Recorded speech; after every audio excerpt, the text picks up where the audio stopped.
नया end S है, end S 38 intangible asset. इसको बेसिकली अपन ने 4 पार्ट में बांट रखा है। पहला पार्ट स्टार्ट करते हैं बेसिक। इंटेंजिबल असेट का मतलब क्या होता है? जो कि अदृश्य है, जो कि दिखती नहीं है और उसको अपन प्रूव कर सकते हैं। अगर मेरे को सपने में आया कि मेरे पास 100 करोड़ की इंटेंजिबल असेट है, तो मैं उसको प्रूव कर सकता हूँ कि नहीं कर सकता हूँ, तो वो इंटेंजिबल असेट नहीं है। लेकिन कौन कौन जो चीज़ें अदृश्य है जिनको प्रूव कर सकता हूँ मैं, तो वो आती है इंटेंजिबल असेट में। जैसे कि software, licence, franchisee, distribution right, trademark, patent, copyright, non compete agreement, know how, brand name, customer list, relationship etcetera. अब अपन इसकी अकाउंटिंग की बात करते हैं। जैसे हमारी पीपी रिकॉर्ड होती थी, साल के एंड में अपन डेप्रिशिएशन प्रोवाइड करते थे, फिर उसको बेच वेच भी देते थे, तो वैसे ही एंट्री होगी। इनिशियल रिकॉग्निशन होगी, intangible asset account debit to bank, asset बढ़ी तो डेबिट कर दिए टू बैंक। किस अमाउंट पे करेंगे वो अपन यहाँ पे सीखेंगे, कॉस्ट ऑफ इंटेंजिबल असेट। अब जैसे ईयर एंड पे हम पीपी में डेप्रिशिएशन प्रोवाइड करते थे, वैसे ही इस इंटेंजिबल एसेट को अपन अमोर्टाइज करेंगे। इंटेंजिबल एसेट को अपन कम किए टू अमोर्टाइजेशन अकाउंट डेबिट कर दिए, और ये P&L में भी जाता है। अब हो सकता है इसको अपन बेच भी दे, तो टू इंटेंजिबल एसेट को अपने हमारी किताबों से हटा दिए। किस वैल्यू पे हटेंगी? केयरिंग वैल्यू पे, जिस पे अपनी रिकॉर्ड थी वो अपने हमारी किताबों में। और बैंक जितने में अपन ने बेचे वो पैसा आया, और बैलेंसिंग फिगर लॉस या गेन के नाम से आ जाएगा। अब इसको अपन को किस वैल्यू पे रिकॉर्ड करना है, कॉस्ट ऑफ इंटेंजिबल एसेट, तो अपन यहाँ पे सीखने वाले हैं। तो कॉस्ट ऑफ इंटेंजिबल एसेट क्या होती है? जो भी कॉस्ट नेसेसरी है to bring the intangible asset ready to use condition में लाने के लिए। इसके अंदर कौन कौन सी कॉस्ट आ जाती है जो हमने यहाँ पे पढ़ रखे थे ना, उसके अंदर पीपी वाले इंडेस 16 के अंदर ये सारी कॉस्ट इंक्लूड हो जाती है उसके अंदर।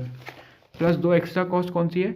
जो भी डेवलपमेंट फेस एक्सपेंस है, जो भी डेवलपमेंट फेस एक्सपेंस है on internally generated intangible asset. अब मैं क्या कर रहा हूँ, खुद मेरी कुछ इंटेंजिबल एसेट को जनरेट कर रहा हूँ। एग्जाम्पल, अगर मेरा खुद का कुछ सॉफ्टवेयर बन रहा है, ये एग्जाम्पल है, खुद की कुछ दवाई बन रही है मेरी, तो वो development face expenses on internally generated intangible asset. और कुछ कस्टमाइजेशन कॉस्ट होगी तो वो ऐड हो जाएंगी, और इस अमाउंट को अपन यहाँ कॉस्ट ऑफ इंटेंजिबल असेट में लिख के चलेंगे। अब यहाँ पे नोट है, जो भी अगर एक्सपेंस इनकर्ड होता है और इंटरनली जनरेटेड इंटेंजिबल असेट पे, तो दो फेजेस हो गए वहाँ यहाँ पे। एक होगा रिसर्च फेज, दूसरा होगा डेवलपमेंट फेज। रिसर्च फेज क्या होगा? रिसर्च फेज क्या होगा, मैं अभी पता कर रहा हूँ कि क्या उसका सच में उसको हम बना सकते हैं। मैंने साइंटिस्ट भेजा, इधर उधर भेजा, वो लोग रिसर्च विसर्च कर रहे हैं, तो उसमें पॉसिबिलिटी क्या है कि हाँ पॉसिबल, एक तो होगा कि नहीं बन सकता, दूसरा होगा पॉसिबल। तो जो भी रिसर्च फेज का खर्चा होगा उसको अपन P&L में डालेंगे, ना कि उसको ऐड करेंगे इंटेंजिबल एसेट की कॉस्ट में, सिर्फ उसको P&L में डाल देंगे। अब जो भी डेवलपमेंट फेज होगा उसका खर्चा होगा, उसको अपन क्या करेंगे, ऐड कर देंगे कॉस्ट ऑफ इंटेंजिबल असेट में। डेवलपमेंट फेज मतलब क्या होता है? ये डेवलपमेंट फेज तब से स्टार्ट हो जाता है जब हम मीट कर देते हैं हमारा रिकॉग्निशन क्राइटेरिया। रिकॉग्निशन क्राइटेरिया मतलब क्या होता है? जब technical feasibility and regulatory approval मिल जाता है, तो इसके बाद का खर्चा जो है वो ऐड हो जाता है कॉस्ट ऑफ इंटेंजिबल असेट में। ये क्या होता है टेक्निकल फिजिबिलिटी? एग्जाम्पल से इसको समझते हैं अपन। अगर मेरे पास कोई दवाई है, उसको मेरे को रखना है एक ऐसे एटमॉस्फेयर में जहाँ पे -50 डिग्री सेल्सियस हो, तो ऐसी कुछ क्या मेरे पास टेक्निकल फिजिबिलिटी आ चुकी है, और हो सकता है वो दवाई प्रोड्यूस करने में मेरे को कुछ अब गवर्नमेंट का अप्रूवल लग रहा हो, तो क्या अप्रूवल मिल चुका है, दोनों चीज़ हो चुकी है, तो मीट कर चुका है अपना रिकॉग्निशन क्राइटेरिया। इसके बाद इसको अपन मानेंगे डेवलपमेंट फेज, और इसके बाद के अपन खर्चे को ऐड कर देंगे कॉस्ट ऑफ इंटेंजिबल असेट में। अब कुछ खर्चे होते हैं जो अपन इग्नोर करते हैं, इस कॉस्ट ऑफ इंटेंजिबल असेट में इंक्लूड नहीं करते, है ना। अपन इसको रिकॉग्नाइज करते हैं P&L के अंदर। कौन कौन से खर्चे हो गए जो हमने पहले पढ़ रखे हैं ना इंड एस 16 के में, वो खर्चे हो गए, ये वाले खर्चे। Plus advertisement cost, marketing and advertisement campaign चला दिया मैंने, conference for introduction of new software चला दिया मैंने। अब एबनॉर्मल कॉस्ट क्या होगा? मैंने repairing damages in software due to security breach. अब सब्सिक्वेंट कॉस्ट कौन कौन सी हो सकती है? Day to day repair maintenance, long term maintenance, contract cost. और तीसरा हो सकता है cost to prosecute copyright infringement suit. मेरे पास देखो जो भी कॉपीराइट का खर्चा था वो तो इसमें इंक्लूड हो गया, लेकिन हो सकता है मेरा किसी ने कुछ जो जिसका मैंने कॉपीराइट कराया था कोई यूज़ कर रहा है उसको, और मैंने इसलिए केस फाइल कर दिया, तो जो ये प्रोसिक्यूट मैंने केस फाइल कर दिया तो उसका खर्चा यहाँ पे इंक्लूड नहीं होगा। अब annual fees on franchisee as percentage of sales, तो वो भी यहाँ पे ऐड नहीं होगी। फ्रेंचाइजी जो भी थोड़ा थोड़ा एनुअल फीस दे रहा हूँ मैं उनको as a percentage of sales, तो वो भी कॉस्ट ऑफ इंटेंजिबल एसेट में ऐड नहीं होगी। थर्ड टॉपिक है हमारा, जो हमने कुछ टॉपिक्स थे जो ऑलरेडी हमने पढ़ रखे इंडिया 16 में, वही रिपीट हुए हैं यहाँ पे। जैसे कि अमोर्टाइजेशन ऑफ इंटेंजिबल एसेट, हमने वहाँ डेप्रिसिएशन के नाम से पढ़ रखे हैं इसको। Measurement of intangible asset in each balance sheet date, हमने सेम टॉपिक उधर पढ़ रखे हैं पीपी के लिए। Purchase of intangible asset on deferred settlement term, हमने सेम पर पीपी के लिए पढ़ रखे हैं। Purchase of intangible asset in exchange of asset, हमने सेम पीपी वाले में पढ़ रखे हैं इंडिया 16 में। अब कुछ क्वेश्चंस के पॉइंट में आते हैं हम। सॉफ्टवेयर था जिसकी कॉस्टिंग थी 10 लाख रुपए, हमने इमीडिएटली 6 लाख रुपए पे कर दिए और बचा हुआ 4 लाख 1 साल बाद पे करने वाले। तो इसकी यहाँ अगर हम पीवी कर देते हैं, हमने पढ़े थे कि डेफर्ड पेमेंट में क्या होता है, जो भी बाद में अमाउंट पे करना रहता है उसको पीवी निकाल देते हैं तो पता चल जाता है कि कैश प्राइस क्या है, वही हमारी कॉस्ट बनती है। तो ये हमारा क्या बन गया, दोनों को ऐड कर दी, कॉस्ट बन गई। और जो भी इंटरेस्ट है वो P&L में चार्ज होता है, कॉस्ट में ऐड नहीं होता है, हम ऑलरेडी पढ़ रखे हैं। अब क्वेश्चन नंबर 4 में के पॉइंट में आते हैं अपन। यहाँ पे क्या लिखा हुआ है, एक्स लिमिटेड डेवलप कर रहा है कंप्यूटर सॉफ्टवेयर, कुछ खर्चे हैं इन डेवलपमेंट ऑफ सॉफ्टवेयर जो कि नीचे गिवन है। तो ये पढ़ के क्या लगेगा कि डेवलपमेंट खर्चा है, मतलब कि ये वाला खर्चा है कि ये डेवलपमेंट फेज़ में हुआ है, तो ऐसा नहीं है। ये पढ़ के आपको ये इंटरप्रेट नहीं करना है, आगे के पॉइंट पढ़ना है। 2 लाख रुपए पेड किए toward the salary of program designer, 5 lakh रुपए इनकर्ड हुए toward the cost of completion of program design, 2 lakh रुपए toward the cost of coding and establishing technical feasibility. Means ये 2 लाख रुपए खर्चा हुआ है and establishing the technical feasibility. इस पॉइंट पर आकर टेक्निकल फिजिबिलिटी इस्टेब्लिश हुई है, यहाँ पर ये इस्टेब्लिश हुई है इस पॉइंट में आकर टेक्निकल फिजिबिलिटी। मीन्स इसके पहले तक का जो भी खर्चा है वो रिसर्च का, यानी कि ABC वाले खर्चे रिसर्च फेज के, वो P&L में जाते हैं। अब यहाँ पे क्या लिखा है, पेड 7 लाख रुपए for other direct cost after establishing of technical feasibility. Means ये टेक्निकल फिजिबिलिटी के बाद का खर्चा, यानी कि डेवलपमेंट फेज का खर्चा है। अगले पॉइंट, क्वेश्चन के पॉइंट में आते हैं अपन। Developing a new drug A, the project cost would be 1000 lakh, clinical trial proved successful, cost incurred accumulated till 31 March 2001 500 lakh and balance cost incurred financial year 2001-2 में 500 लाख, दोनों को ऐड कर दिए 1000 लाख कैपिटलाइज हो जाएगा। अब इंड AS 36 क्या बोलता है, जो हमारी असेट होती है यानी कि पीपी या फिर इंटेंजिबल असेट, वो ईयर एंड पे रिकॉर्ड होती है कैरिंग वैल्यू पे या फिर रिकवरेबल अमाउंट पे। रिकवरेबल अमाउंट क्या होता है, जो भी उस असेट की फेयर वैल्यू है, मैं मार्केट में इतनी कीमत है लेकिन बेचने के लिए उसमें इतना खर्चा आएगा, वो लेस करने के बाद। एग्जांपल, मार्केट में 100 रुपये की बिक सकती है लेकिन 10 रुपये उसको बेचने का खर्चा आएगा, तो 90 रुपये fair value less cost of to cell.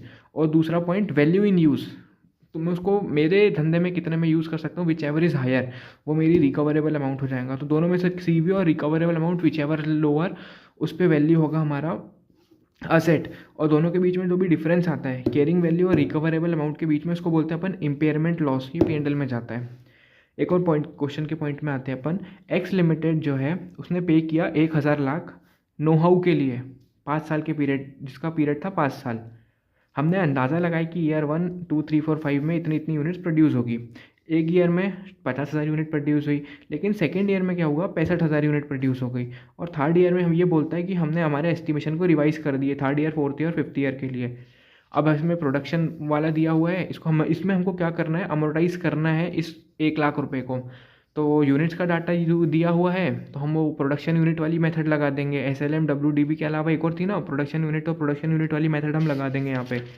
तो क्या होगा, टोटल 1000 डिवाइडेड बाय पूरी जितनी एस्टिमेटेड यूनिट थी इंटू कर देंगे 50,000 से, तो पहले ईयर का जाएगा। लेकिन क्या हुआ है, सेकेंड ईयर में हमारा चेंज हो गया है ये यूनिट्स, तो क्या करेंगे अपन, ये सेकेंड ईयर में हमारा डाटा चेंज हुआ, तो यहाँ पे अपन ने क्या निकाले, क्लोजिंग, मीन सेकेंड ईयर की ओपनिंग निकाले।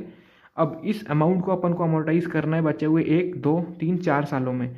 इस अमाउंट को अमोर्टाइज करेंगे as per new revise unit, जो भी हमारी न्यू, यहाँ पे 70 की जगह पे कितनी एक्चुअल प्रोड्यूस हुई थी, 65, तो 65 प्लस जो रिवाइज वाली थी 85, ये दोनों को ऐड किए और अपन ने अमोर्टाइज कर दिए अब न्यू यूनिट के हिसाब से। नेक्स्ट टॉपिक है हमारा acquisition of intangible asset of acquiree in business combination. Business combination मतलब होता है अमलगमेशन, जब ये कंपनी दूसरी कंपनी को खरीद लेती है इसको बोलते हैं अपन अमलगमेशन। ये प्रॉपर दिया हुआ है इंड AS 103 में। अब क्या होता है, जब ये कंपनी इस कंपनी को खरीद लेती है तो इसकी सारी असेट इसके अंदर आ जाती है, सारी लाइबिलिटीज़ इसके अंदर आ जाती है। तो असेट में भी दो तरह की असेट होती है, एक टेंजेबल और इंटेंजेबल। जैसे ही इसकी इंटेंजेबल असेट इसके पास आती है तो वो ये रिकॉर्ड करता है उसको किस पे, फेयर वैल्यू पे। अगर फेयर वैल्यू गिवन नहीं है तो जो भी फ्यूचर कैश फ्लोज होते हैं उसका अपन पीबी कर लेते हैं। अब दूसरा केस क्या हो सकता है, ये अभी उस इंटेंजेबल एसेट पे रिसर्च कर रही है, तो अगर रिसर्च करी है तो इसने तो P&L में डाल रखी होगी, लेकिन ये इसको फेयर वैल्यू पे लेके आएंगे और रिकॉग्नाइज करेंगे एज इंटेंजेबल एसेट। दूसरा केस इसी में क्या हो सकता है कि अभी आधी अधूरी रिसर्च हुई है, बची हुई मेरे को करना है, तो जो भी आधी अधूरी रिसर्च हुई है ना, इसको भी ये फेयर वैल्यू पे लेके आएंगे और रिकॉग्नाइज करेंगे एज इंटेंजेबल एसेट इसकी किताबों में। भले ये अब बची हुई जो रिसर्च है वो अपने उसका खर्चा अपनी P&L में डाल ले, तो इसकी आधी अधूरी रिसर्च भी है, टेक ओवर करेंगे फेयर वैल्यू पे और रिकॉग्नाइज करेंगे एज इंटेंजेबल एसेट। टॉपिक है हमारा गुडविल। गुडविल अराइज होती है जब बिजनेस कॉम्बिनेशन होता है। प्रॉपरली डिस्कस करेंगे अपन इन DS 103 में। गुडविल मतलब क्या होता है, purchase consideration minus net asset taken over of acquiree at fair value. जब भी मैं मान के चलो इस कंपनी ने इस कंपनी को खरीदी, जब भी ये कंपनी इस कंपनी की पूरी असेट और लाइबिलिटी टेक ओवर कर लेती है एट फेयर वैल्यू, मान के चलो उसने 100 करोड़ रुपए की असेट को टेक ओवर करी और उसको पे करी 120 करोड़ रुपए, तो जो 20 करोड़ रुपए एक्स्ट्रा पे करी है ना, वो गुडविल का होता है। हम इसको अपनी किताबों में रिकॉर्ड तो करते हैं बट कभी भी अमोर्टाइज नहीं करते हैं। भले ये यहाँ इंटेंजिबल एसेट तो है लेकिन कभी भी इसको हम अमोर्टाइज नहीं करेंगे। अब क्या होगा, मार्केट में कुछ मेरी भी तो इज्जत होगी, मेरी भी तो कोई गुडविल होगी, तो ये जो गुडविल होती है कभी भी हम रिकॉग्नाइज नहीं करते हमारी किताबों में। आप खुद के औकात नहीं बता सकते, आपकी औकात सामने वाला बताता है, वैसे ही ये इंड AS भी बोलता है, इसको हम कभी भी रिकॉग्नाइज नहीं करते। यहाँ पे याद रखना, नेट असेट टेकन ओवर था ना of acquiree at fair value. ये जो अपन असेट लेके आते हैं उसमें टेंजेबल भी होती है, इंटेंजेबल भी होती है। इंटेंजेबल में लेकिन गुडविल नहीं होती, क्योंकि गुडविल तो अपन निकाल रहे हैं, फिर माइनस करते हैं उसमें से लाइबिलिटी। अब आते हैं अपन कुछ क्वेश्चंस के पॉइंट में। एक्स लिमिटेड ने एक्वायर किया वाई लिमिटेड को। एक्स लिमिटेड ने इसको कितने 1000 लाख रुपए दिए और बदले में net asset, fair value of net asset 850 lakh रुपए की नेट असेट ले ली। अब जो परचेज कंसीडरेशन है ना 1000 लाख की, इस पेमेंट के अंदर ये खर्चे भी इंक्लूडेड है। 30 लाख रुपए हमने पे किए स्किल वर्कर के लिए और 50 लाख रुपए पे किए कि हमको नॉन कम्पीट फीस के लिए। और जो A और B वाले खर्चे हैं ना, इस नेट असेट का पार्ट नहीं बनते। हमको निकालना है गुडविल। गुडविल कैसे निकलती, जो हमने पे किए माइनस जो भी net asset taken over of acquiree at fair value है। तो क्या होगा, परचेज कंसिडरेशन तो हमारा 1000 लाख आया। अब net asset taken over of acquiree at fair value कैसे होगा, ये 850 लाख प्लस 50 लाख कर देंगे अपन, तो 900 लाख। ये 30 लाख इसलिए नहीं करेंगे क्योंकि ये अपन पैसा पे कर रहे हैं स्किल वर्कर्स के लिए, ये असेट नहीं है, P&L का खर्चा है, just like a payment to worker. तो हमारे दोनों को अगर माइनस किए तो हमारी गुडविल आ जाएंगी।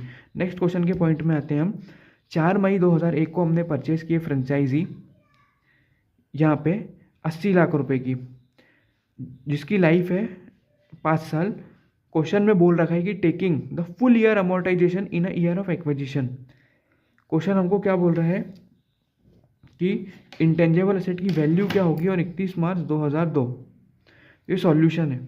1 अप्रैल को हमारा काम शुरू, हमने ये ईयर शुरू हुआ, 4 मई को हमने फ्रेंचाइजी परचेज किए और ये ईयर ख़त्म हो गया हमारे पास। ये 1 महीने थे, यहाँ पे 11 महीने थे।